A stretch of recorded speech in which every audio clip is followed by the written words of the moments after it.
podcast. This is Keep It Real number 35. We're going to ask Doug some questions about his upcoming military selection training program. And Trevor, what do you got? So last week, Doug and I filmed a bunch of the videos for the military program that Doug's been working on for a while. And one of the things that I thought was really cool was all the different calisthenic variations that Doug is using in the program to help kind of prepare people for the high volume that they're going to encounter during the selection process. We filmed a good 70 videos or more, and so many of them were just different upper body kind of push-up variations, different core variations that were very, very challenging, and like all the different pull-up variations. So Doug, why did you can you kind of talk about like what the selection program typically entails from a volume and calisthenic standpoint for people, and why you chose to kind of not necessarily go the super high volume route for all the different calisthenic movements? Yeah, I mean, you're always weighing like preparing people for the test with also preparing them for ultimately the job, and like trying to keep them healthy and just give them a good program. And for these military selection courses, it's basically it's all volume based and work capacity based. They're just trying to crush people and weed them out. But especially the calisthenics are done most of the time just very poorly. You're training to failure over and over again. And so it gets to the point where it's more about like survival. You don't actually care about how you're executing the task. You're just trying to get the instructor off your back, and you just keep moving so it appears that you're not quitting. But they're going to say, okay, like do whatever 50 push-ups, and if you keep doing that over the course of the day and you have residual fatigue, you might get to 20 that are good and the last 30 are going to stink. And like they don't like actually care about that. And my experience has been that the people who typically, like, for the most part, I'm not saying it doesn't happen, but when people don't make it through these programs, I would say like the biggest percentage of them just quit because they just they just can't deal with that amount of physical or psychological stress. And then the people who don't quit, that don't succeed in the program, a lot of times like they don't meet the run times or the swim times. And then I would say like a much smaller percentage of people that don't make it like aren't meeting like the push-up numbers or the sit-up numbers. I would say that if people are not making it through one of these programs because of a calisthenic test, it's going to be for the pull-ups. And typically, like, pull-ups, you're required to do a lot less. Like maybe, for a given program, it's like 15 is the standard versus like 70 push-ups. So to develop that pull-up ability, you don't need to perform as high a volume of pull-ups as you would push-ups to pass the test. So I'm trying to balance, like, I want guys to pass. And then I also want to the extent possible, train them as if they were like actually qualified for the job and not just doing a selection program. Try to like set people up for good habits throughout their career, because a lot of times like the people who do these kind of programs, their initial exposure to structured training is just a ton of like crappy push-ups and sit-ups, and it's very volume based, and that's the only structure they know when it comes to training.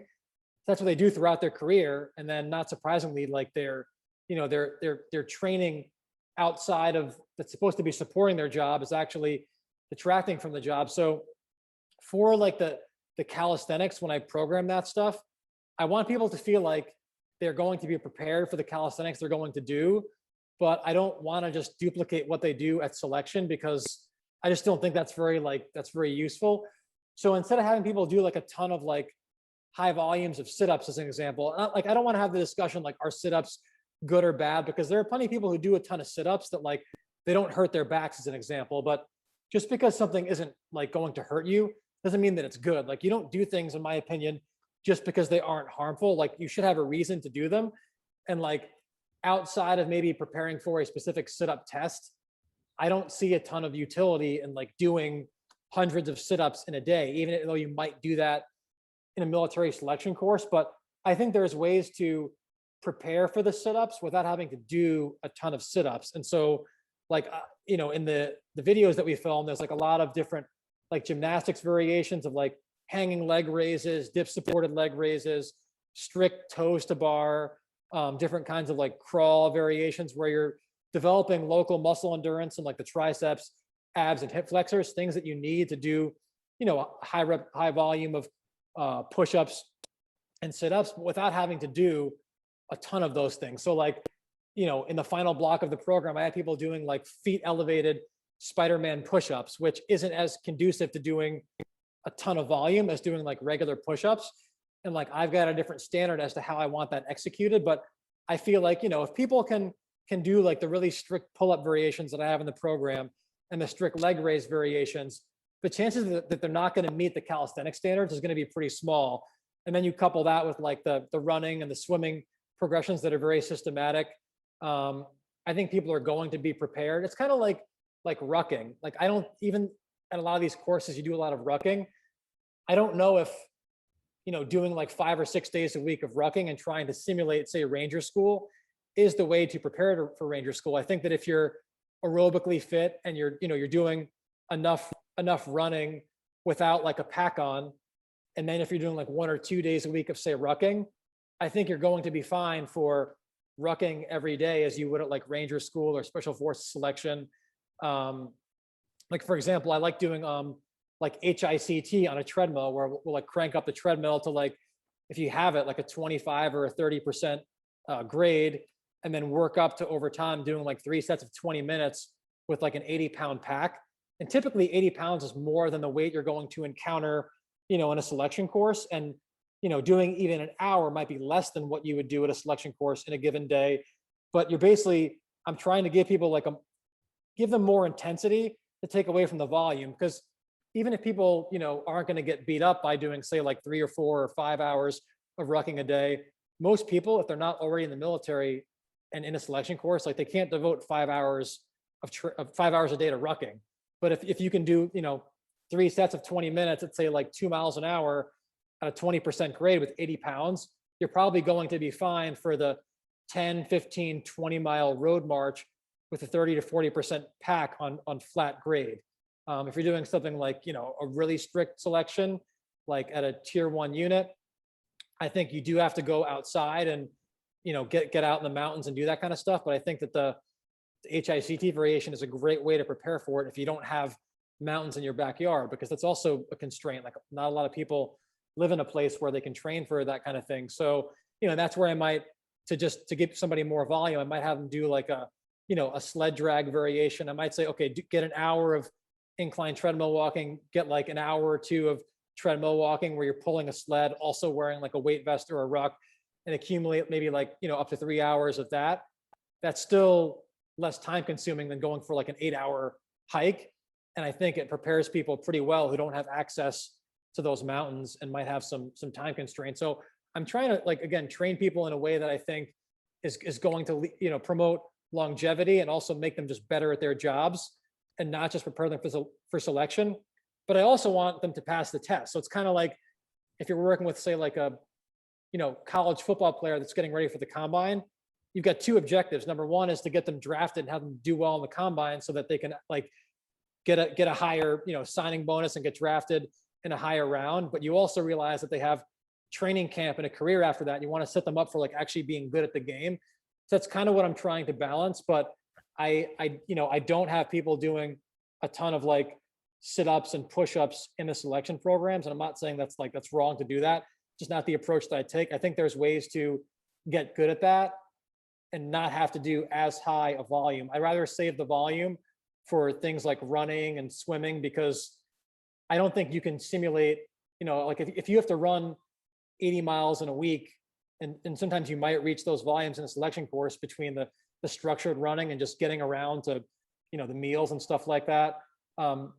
If you're doing like, only high intensity work and like intervals, like, I don't think you're going to prepare your body for that kind of volume. But if you develop good, like, relative strength, and you're doing, calisthenics that are more difficult than, say, a push-up or a sit-up, and you're doing a reasonably high volume, high being, relative of those more difficult variations, I think you're going to be fine at the easier stuff. So Yeah. And yeah. one of the things that I felt when you and I were kind of just talking about it and why you chose some of those variations, like all of those really hard calisthenic variations, like the Spider-Man, feet elevated Spider-Man push-ups, you reach technical failure before you reach like a true mechanical failure. Yeah. Like when you're crushing, sets of, as many pushes as you can for a minute and doing whatever, 5-6 rounds that where you're just trying to accumulate volume upon volume, like that 5th round of doing that, maybe you're still doing push-ups, but they're just shit push-ups. And you're really, you're in this like kind of dangerous mechanical, stressor zone where you're putting a ton of stress on the anterior capsule and the elbows and just, whatever kind of, deviation from a good technical execution, versus when you're doing feet elevated Spider-Man push-ups. Once you can't do anymore, whether it's your abs that, are just too fatigued, or your shoulders or whatever, where you can't really cheat a good Spider-Man push-up, or, your, one of the ones that I was thinking of when you were talking was the towel pull-ups. It's like, if you can do Yeah. towel pull-ups, your hands are going to burn out before anything else. So if you get really, really good at crushing towel chin-ups, and you can do whatever 3 sets of 8, it's like you're probably going to pass your 15 chin-up test pretty easily. Yeah. Yeah. And even thing like the pike walk up, where you put your foot on a bench, Yep. you basically just walk up into a handstand, walk back into a push-up or a plank position. Like you said, you're going to reach technical failure before you get to, like, it's hard to do them poorly. Like, you're going to be able to do it or you can't. So, and the other thing that people have to realize is, like, this isn't like a sport where you can quote unquote peak. I mean, peaking is controversial, but like, if you decide, okay, I want to enter one of these like selection programs, you have to go to basic training and do all these things before you get to the selection. So the reality is, like, even for the job that I did, like, if I was giving this program to my 22-year-old self, I would do the program and then I would go to basic training, and like, I wouldn't get to do any of this stuff. Like, I wouldn't get to, I would do the program and then I would go to selection, and all I would do between, when I finished the program and selection would be basic training. So you're going to get a little bit deconditioned, but in most of these selection programs, like, you're doing so many push-ups and sit-ups when you get there anyway. As long as you can get there and like you can meet kind of the minimum or the middle standard of like push-ups and sit-ups, you're going to do so much when you get there that, like, you're probably going to be fine with that stuff. But if you can't, if you're so far off the running times and you're just like not aerobically fit, that's going to be hard to develop and to catch up with. So the other reason why I'm not like maybe as specific, and that could be a critique of the program as maybe I could be, is that I know that, people aren't going to like do these programs and then show up at Buds or show up at PJ Selection or show up at Ranger School. It's going to be like months between the time they finish this program and the time they go to selection anyway. But I think it just gives people like a good base that they can fall back on, and then try to, when they're at basic training, maybe they do extra calisthenics or they do like extra aerobic stuff at night in their dorm if they can do it. But it's not like you're going to go from doing this program and then just stepping foot into the selection course. So that's part of the reason why I'm not as specific, because I know that the things that it might seem like I'm neglecting in the program, I know they're going to get a lot of that at basic training, because all you do there is push ups, sit ups, and run. And when you go to selection, same thing. Like, they're not going to be doing some of these higher level gymnastics variations. So you're going to get so much of that specific volume when you get to selection anyway, that I don't think it's as important to do a ton of it. I'm not saying I don't do any of it, but I try to do as little of it as possible, because I see it as the least useful to their longevity, health, and just preparing them for their job once they get through selection.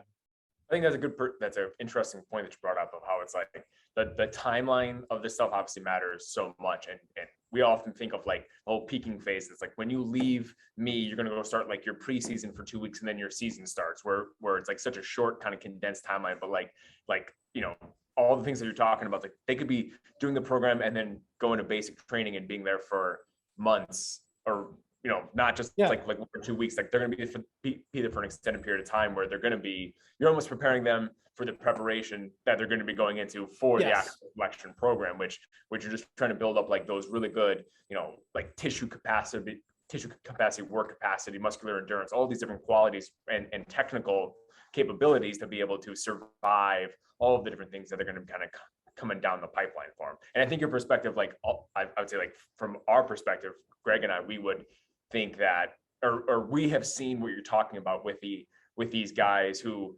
their training once they're on the job just ends up being the exact same. It basically, like, they're trying to redo selection every time they go into the gym, where if they're not, hurting and feeling like shit and doing a ton of volume and, just feel crappy overall, like during the training session, then they don't have a good training session. And that was one of the things that was different about you and some of the other guys that we worked with that were still in, was the guys that kind of like took their training to prepare them for the actual job, not to kind of replicate the actual selection process. Like, those are the guys who felt much better overall and didn't have to come and see us for just the, a nagging rotator cuff injury that they've had on and off forever, because they're still trying to, crush sets of 80 push-ups every single time they go into the gym. Yeah, the reality is, unless you're like an elite gymnast, like no one's doing like 100 good push-ups. I mean, like when I did those tests, like I'd max the test and max the push-ups, but they weren't the push-ups that I would do if I was like training on my own. So you do what you have to do to max the test, and you play by their rules once you're there. But and not to say like there is a decently high volume of calisthenics in this program. It just like there isn't a day where I'm having somebody do like 200 pull-ups and like 1,000 push-ups, which some selection programs do have that, because there might be a day in selection when you do 1,000 crappy push-ups throughout the day. But I don't know if you need to do 1,000 push-ups to prepare for that. Like, so that's kind of the balance that I'm trying to strike with that stuff. But yeah, I mean, it's tricky, but same thing with rucking. Like, there are times in selection when you might do like a ruck run, right? Where you run with like a 40-pound pack. But would I recommend like having somebody do that in training consistently? Probably not. Like sometimes there are certain things that are better off. You're better off just dealing with it when you have to. And if you have a good base of preparation and a good general base, like you'll figure it out. And you mentioned the timeline between when you would finish this kind of program and like when you would actually start the course. It's easier to regain something that you've already had than to develop something for the first time. So admittedly, like, when I did my own preparation for pararescue selection, I was in better shape, before I went there than when I got there, and even when I was there.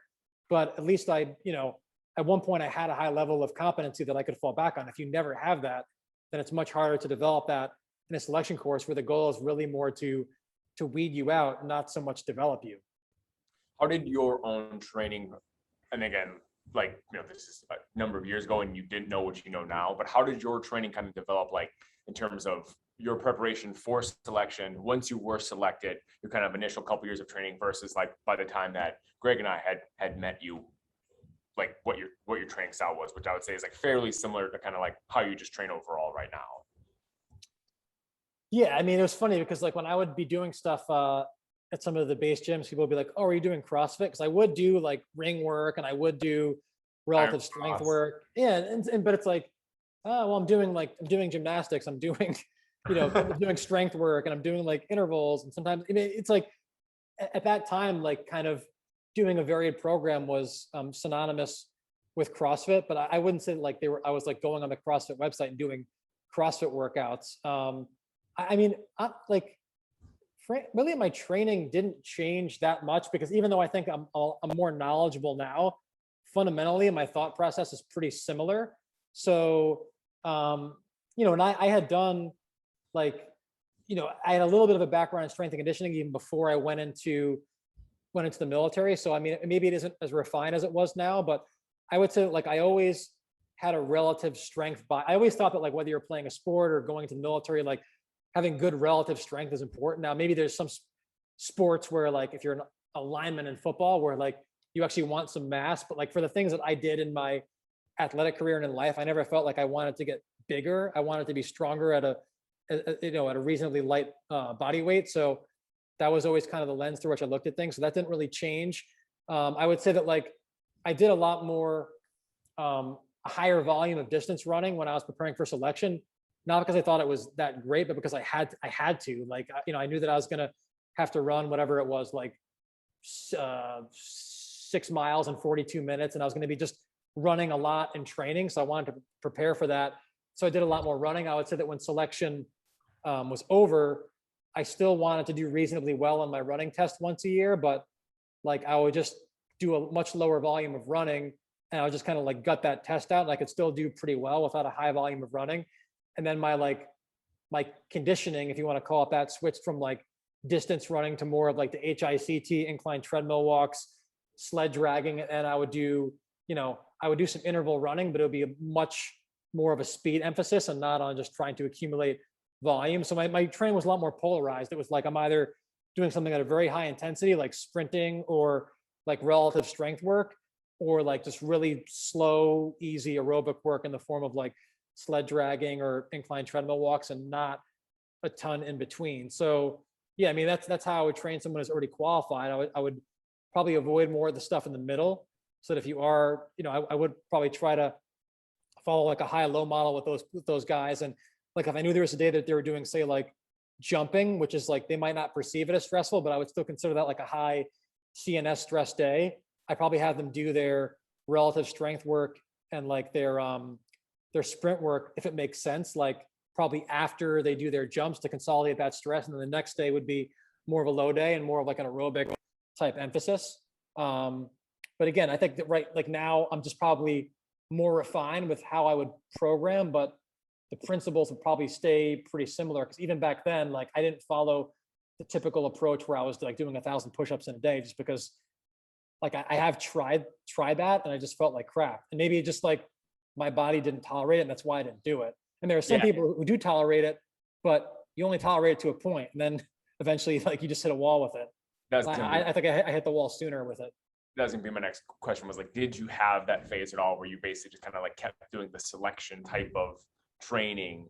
Like once you were in, it sounds like you kind of did, but you just realized that you actually did feel pretty crappy while you were Well, doing and it. most of that was in selection. Like I said, I was in worse shape. If you like tested me in any distance in running, it was going to be worse at the end of selection than at the beginning.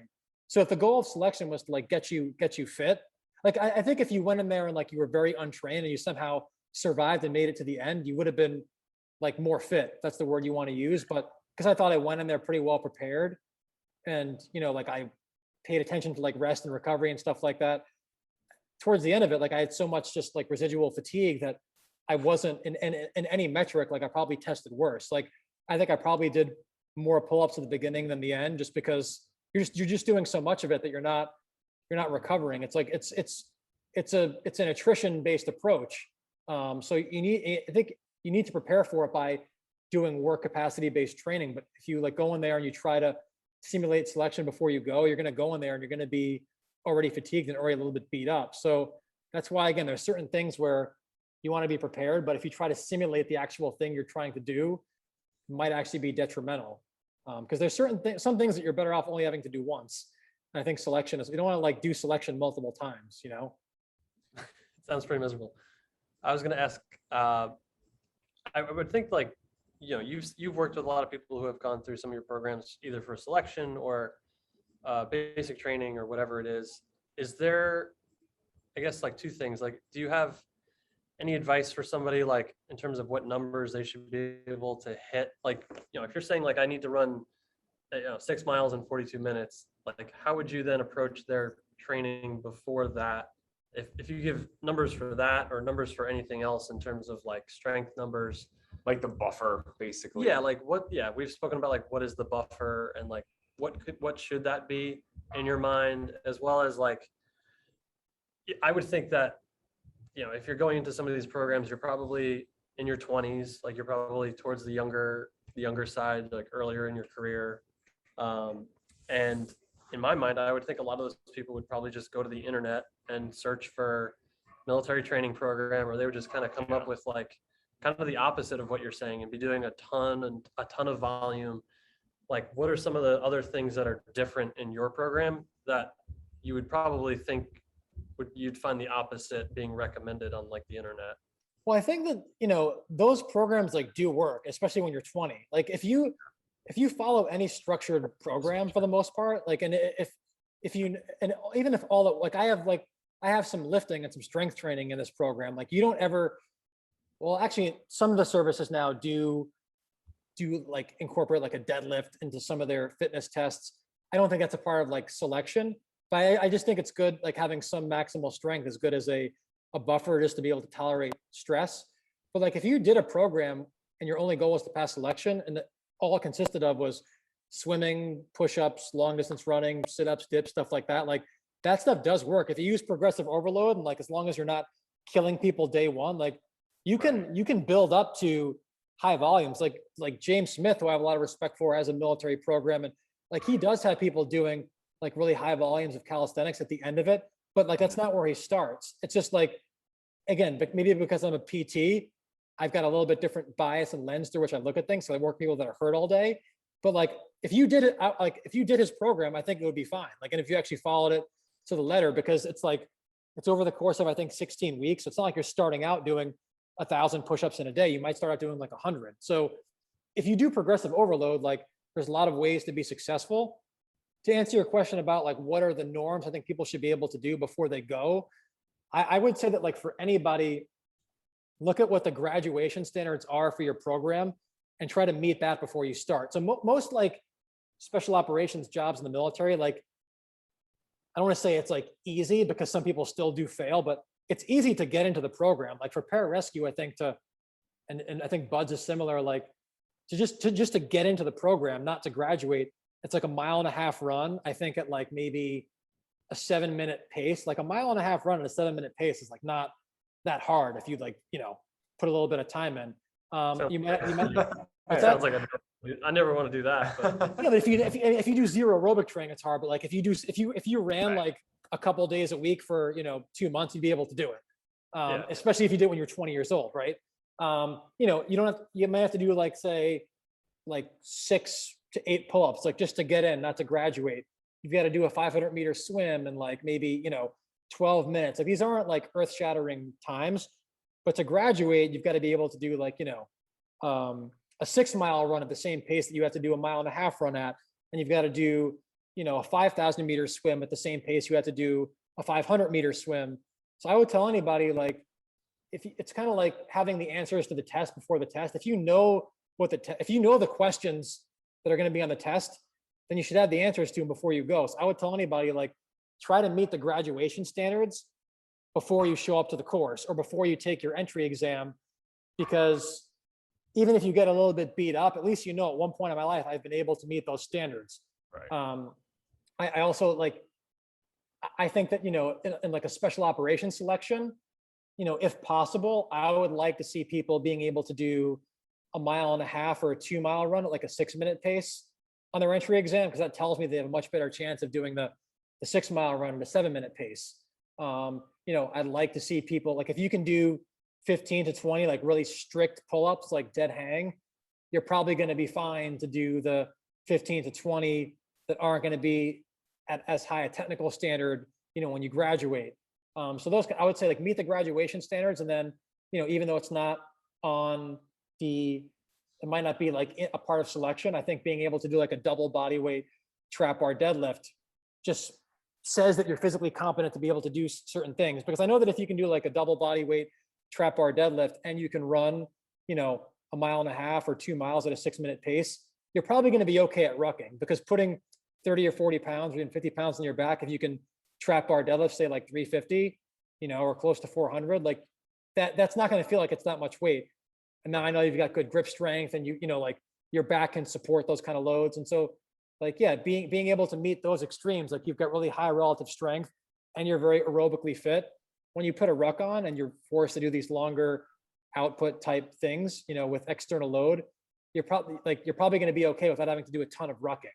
Right. Because rucking does beat you up a little bit, especially ruck running. So being able to meet those extremes and then try to shoot for the graduation standards for the course, I think is the way to go. Like if you show up to a course and like you can barely meet the entry exam, you're not going to do as well. I mean, it's kind of like, again, like the NFL Combine, it's not a perfect test, but if you're a receiver and, like you have one of like the worst, you're in like the bottom 10th percentile for the 40 or the 5-10-5, unless you're just like ridiculously skilled, you're at the lower level of athleticism for your position.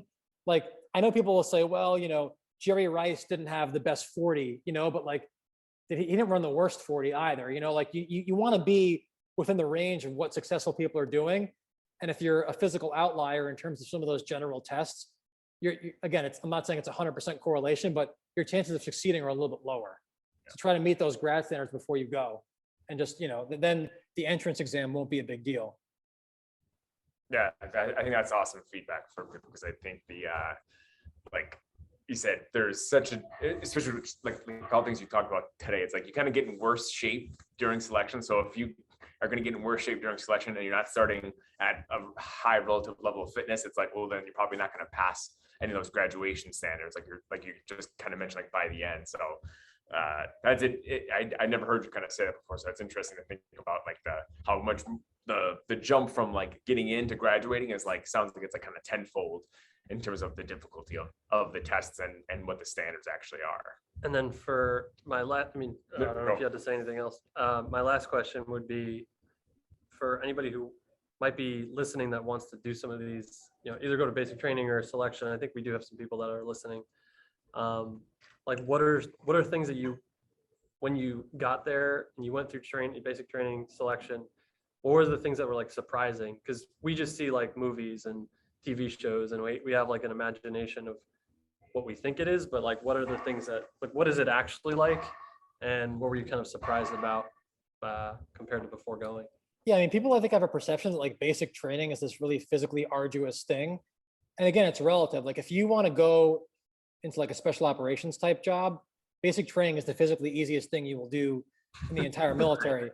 But because that's the minimum, right? So like anybody, even if they're in a non-physical job, has to make it through basic training. So if you want to be in a special operations job, like you're going through that training with people who might like sit behind a desk. Like there are people in the military who sit behind a desk all day. I'm not saying that like that's like inferior to a job where you're on the ground, because the military needs all kinds of people to support what it does. It's just different. But everybody has to go through basic training. In some ways, like basic training was definitely physically a lot easier than everything else. But I found it like almost psychologically harder in some ways, because it's like really monotonous and boring. Like, yeah, you do some physical training, but it's not that, like if you're going in and you're meeting the grad standards for a soft selection course before basic training, the physical training is going to be underwhelming. But like what you march around a lot, like you march around, like it sounds, you just like literally march around and do nothing. You learn how to march because it's like, we got to learn how to like work together, stay in step, follow instructions. And like marching is a proxy for teaching you how to follow instructions. But Right. like, yeah, you march around like all day and it's really boring. And they teach you how to fold your clothes and make your bed a certain way. And like, that's kind of what you get evaluated on. You're not getting evaluated on like things that are like badass. Yeah, it's like, can you like shut your brain off and like follow instructions? So in some ways that was harder because, in PJ selection, even though I got my ass kicked all day, I was like, well, at the end of the day, when you go to sleep, you're like, I earned this night of sleep. And I feel like just by like making it through this, I feel like I achieved something. Like basic training, you're just like, wow, like it's just, in some ways, it's like, that's part of the genius of the military, is that it's so like boring and monotonous that it prepares you for when you go on some of these deployments and it's like, oh yeah, we're supposed to leave today, but the plane broke and now we've got to wait, on this tarmac for 12 hours for it to come back. Like, I don't know if they're doing it on purpose or if they're just like incompetent, but it teaches you how to deal with like just all the bullshit that you go through, because it's like, you have to get used to like boredom and downtime. So yeah, I mean, basic training is physically underwhelming. You just have to kind of like, in some ways, just shut your brain off, follow instructions. And like, again, you're marching around, folding t-shirts and stuff like that, folding your clothes, making your bed a certain way. And it's just like, they want to make sure that you can just like put your identity aside and become part of this bigger thing and just follow instructions. And that's what they want you to do there. And then once you get through that, then they still want you to like follow instructions and be a team player and stuff like that. But when you're in selection course, then it's game on. Then like you're on the go all day. And I don't think you're bored there. I mean, that's not the word that I would use. It's a different kind of thing, but it's dealing with boredom. Like we had like Michael Easter on the comfort crisis. Like that's not a bad skill to have, because like life isn't always about entertaining you and having things be fun.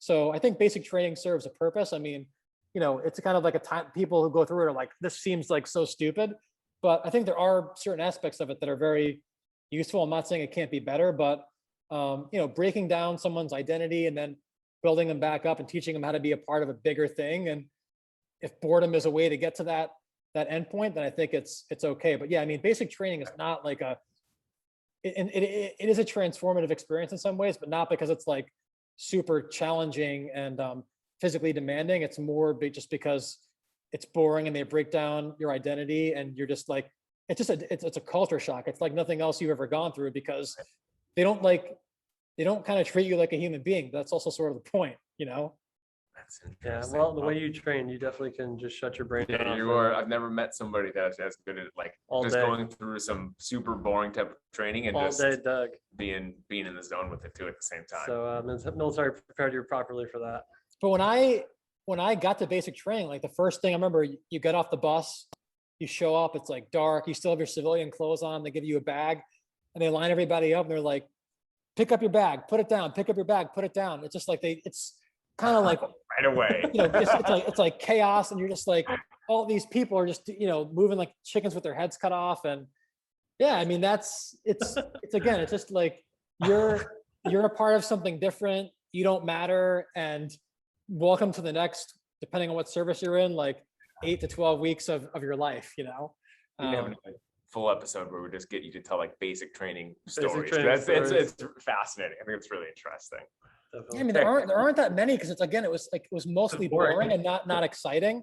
Right. And also you have a selective memory. I mean, anything you look back at, like even PJ selection, like I look back at like kind of the fun and funny stuff now, but like, I mean, it sucked, like when you get through something, you're like, yeah, that wasn't that bad. But like, every day you get up at like 4 a.m, you're like, it's going to be a long day. Yeah, that's unreal. Yeah, I think we could talk more about this another Yeah, time it's if we cool, need man. to, but I'm looking forward to seeing the program, and it'll be fun to have that available for people. Yeah. Awesome. Thanks, everybody. Keep it real.